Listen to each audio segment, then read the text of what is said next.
Hi welcome to my channel. இன்றைக்கி இந்த வீடியோவில் ஃப்ரண்ட் பார்ட் வந்து எப்படி பர்ஃபெக்டாக ஸ்டிச் பண்ணுறதுன்னு பார்க்கலாம். வாங்க வீடியோக்குள்ளே போகலாம்.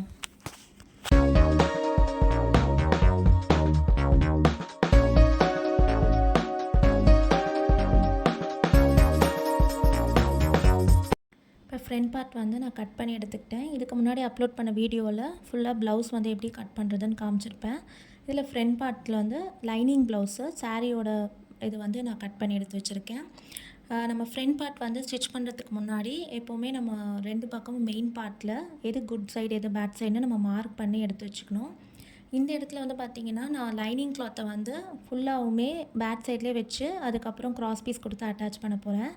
ஏன்னா இந்த சாரீ வந்து பார்த்திங்கன்னா ரொம்ப மெலிசான சாரீ, ரொம்ப தின்னாக இருக்கும்.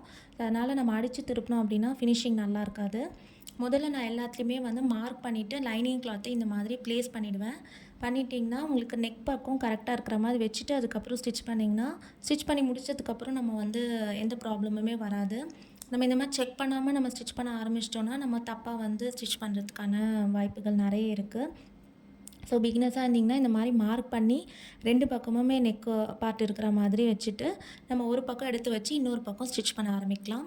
ஃபுல்லாகவுமே நம்ம மெயின் கிளாத்தில் பேக் சைடில் நான் லைனிங் கிளாத் வச்சு நான் அட்டாச் பண்ணி எடுத்துக்க போகிறேன். இது வந்து ரொம்ப மெலிசாக இருந்ததுன்னா நீங்கள் வந்து பின் பண்ணிவிட்டு ஸ்டிச் பண்ண ஆரம்பிக்கலாம். நான் வந்து இங்கே ஸ்கேலை வந்து கரெக்டாக வச்சுட்டு ரொம்ப இழுத்து ஸ்டிச் பண்ணாமல் லைட்டாக அப்படி வந்து தேய்ச்சி விட்டு நான் ஸ்டிச் பண்ணி எடுத்துக்கிறேன். நான் வந்து அட்டாச் பண்ணி எடுத்துக்க போகிறேன் பேக் சைடில் லைனிங் கிளாத் வச்சு. மெதுவாக நீங்கள் ஸ்டிச் பண்ணி எடுத்துக்கோங்க. நம்மளுக்கு கொஞ்சம் லூஸ் விழுந்தால் கூட நம்ம டாட் பிடிக்கும் போது மெயின் ஃபேப்ரிக் வந்து டாட்டில் பிடிக்க வராது. அதுக்கப்புறம் ரொம்ப லூஸ் ஆகிடும், தூக்கிட்டு இருக்கிற மாதிரி இருக்கும் துணி. ஸோ அதனால் ஸ்டிச் பண்ணும்போதே நல்லா தேய்ச்சி விட்டு நீட்டாக ஸ்டிச் பண்ணி எடுத்துக்கலாம். மெயின் கிளாத்தில் வந்து ரொம்ப கிளாத் கம்மியாக இருக்கிறதுனால ஒரு 1/4 இன்ச் அளவு எக்ஸ்ட்ராவாக கிளாத் இருக்கிற மாதிரி வச்சுட்டு நான் அட்டாச் பண்ணி எடுத்துக்கிறேன். இதே மாதிரி இன்னொரு சைடும் முதல்ல அட்டாச் பண்ணி எடுத்துகிட்டு கரெக்டாக இருக்கான்னு பார்த்துட்டு அதுக்கப்புறமா நம்ம டாட் பிடிக்கலாம். லைனிங் கிளாத் அட்டாச் பண்ணிட்ட பிறகு திருப்பி பாருங்கள், எங்கேயாவது லூஸாக இருக்கா இல்லை மெயின் ஃபேப்ரிக் வந்து லூஸாக இருக்கான்னு பாருங்கள். அப்படி லூஸாக இருந்ததுன்னா திருப்பியும் தையலை பிரித்து ஸ்டிச் பண்ணிவிடுங்க. அப்படி இல்லாட்டினா கடைசியில் வந்து பார்க்கறதுக்கு ஃபினிஷிங் வந்து நல்லா இருக்காது. அதே மாதிரி இன்னொரு பக்கமும் நான் வந்து அட்டாச் பண்ணி எடுத்துக்கிறேன். என்னோடய சேனலை நீங்கள் முதல்ல பார்க்குறதா இருந்தீங்கன்னா ப்ளீஸ் என்னோடய சேனலை சப்ஸ்கிரைப் பண்ண மறக்காதீங்க. கூடவே இருக்கிற பெல் ஐக்கனையும் கிளிக் பண்ணிக்கோங்க. நெக் பக்கம் ஸ்டிச் பண்ணும்போது மட்டும் கொஞ்சம் பார்த்து மெதுவாக ஸ்டிச் பண்ணி எடுத்துக்கோங்க. ஏன்னா அது ஃபேப்ரிக் வந்து ரொம்ப சாரியோட ப்ளவுஸுன்றதுனால ரொம்ப மெலிசாக இருக்குது. ஸோ அதனால் நம்ம நல்லா தேய்ச்சி விட்டு ஸ்டிச் பண்ணி எடுத்துக்கலாம். எக்ஸ்ட்ரா கிளாத் வந்து ரெண்டு பக்கமுமே எக்ஸ்ட்ரா கிளாத் இருக்குதுன்னா அதை கட் பண்ணி எடுத்துக்கலாம். ஆமூல் பக்கம் சைடில் எக்ஸ்ட்ரா கிளாத் இருக்குதுன்னா அது எல்லாமே கட் பண்ணி நீட்டாக எடுத்து வச்சுக்கலாம். நான் டாட் பிடிக்கிறதுக்கான மார்க்கிங்ஸ் எல்லாமே நான் ஆல்ரெடி பண்ணிட்டேன்.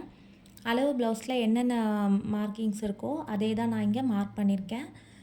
இந்த வீடியோ பார்க்கணுன்னா நான் டிஸ்கிரிப்ஷனில் லிங்க் கொடுக்குறேன். ஐ பட்டன்லேயும் நான் அந்த வீடியோ லிங்க்கை வந்து ஷேர் பண்ணுறேன். வீடியோ போய் பாருங்கள் எப்படி வந்து ஃப்ரண்ட் பார்ட் மார்க் பண்ணுறதுன்னு. இந்த வீடியோவில் நம்ம கரெக்டாக எப்படி ஸ்டிச் பண்ணுறதுன்னு பார்க்க போகிறோம்.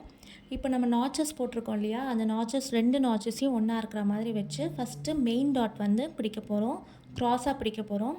ஸ்டிச் பண்ணுறதுக்கு முன்னாடி அளவுகளை ஒரு வாட்டி செக் பண்ணிவிட்டு அதுக்கப்புறம் நம்ம ஸ்டிச் பண்ணி எடுத்துக்கலாம்.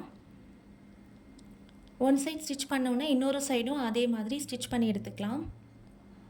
டாட்டுக்கு மட்டும் எல்லாத்துக்குமே வந்து 2 ஸ்டிச் போட்டு எடுத்துக்கோங்க. டாட் பிடிக்கும் போது மெயின் ஃபேப்ரிக்கும் படுற மாதிரி கரெக்டாக ஸ்டிச் பண்ணி எடுக்கணும். இல்லைனா சில இடத்துல லைனிங் மட்டும்தான் இருக்கும், மெயின் ஃபேப்ரிக் அப்படியே லூஸாக இருக்கும். அப்படி இருந்துச்சுன்னா நல்லா இருக்காது. ஸோ நம்ம மெயின் டாட் பிடிச்சாச்சு. அடுத்தது வந்து சைட் டாட் வந்து பிடிக்க போகிறோம். சைட் டாட்டும் நான் ஆல்ரெடி எல்லாம் மார்க் பண்ணிவிட்டேன். அதுக்கப்புறம் நம்ம அளவு ப்ளவுஸில் எவ்வளோ டிஸ்டன்ஸ் இருக்கோ அதையும் நான் மார்க் பண்ணிவிட்டு ஒரு 1/4 இன்ச் அளவில் நம்ம பிடிச்சா போதும் சைட் டாட்டு. நம்ம ஸ்டிச் பண்ணுறதுக்கு முன்னாடி எல்லா இடத்துலையுமே நாச்சஸ் கொடுத்துக்கணும், மார்க் பண்ணி எடுத்துக்கணும். நான் ஆரம்பத்தில் இந்த வீடியோவில் பார்த்துருப்பீங்க, ஒரு பின் பண்ணி எடுத்திருக்கேன், ஒரு ஊசி போட்டு எடுத்துக்கிட்டேன். ஏன்னா அதே மாதிரி நம்ம பண்ணோம் அப்படின்னா ரெண்டு பக்கமும் ஒரே அளவில் இருக்கும். இல்லைன்னா ஒரு சைடில் வந்து டாட் வேறு மாதிரி, இன்னொரு சைடில் வேறு மாதிரி இருக்கும். இப்போ ஆமூல் டாட் பார்த்திங்கன்னா நம்ம எப்போவுமே மெயின் டாட்டும் சைட் டாட்டும் பிடிச்சிட்டோம் அப்படின்னாலே நம்மளுக்கு ஒரு கோடு மாதிரி தெரியும். அதை நம்ம ஃபோல்ட் பண்ணி ஸ்டிச் பண்ணாலே நம்மளுக்கு ஆமூல் டாட் வந்து கரெக்டாக வந்துடும். அளவு ப்ளவுஸில் என்ன அளவுக்கு லென்த் இருக்கோ நான் அதே மார்க் பண்ணி ரெண்டு பக்கமுமே வந்து நான் ஸ்டிச் பண்ணி எடுத்துக்கிறேன். இந்த வீடியோ உங்களுக்கு பிடிச்சிருக்குன்னு நினைக்கிறேன். பிடிச்சிருந்துச்சின்னா லைக் பண்ணுங்கள், ஷேர் பண்ணுங்கள், சப்ஸ்கிரைப் பண்ணுங்கள். ஸ்டிச்சிங், டெய்லரிங் வந்து கற்றுக்குறாங்க பிகினர்ஸாக இருந்திங்கன்னா இந்த வீடியோ உங்களுக்கு ரொம்ப யூஸ்ஃபுல்லாக இருக்கும். என்ன சேனலுக்கு சப்போர்ட் பண்ணுங்கள். தேங்க்யூ.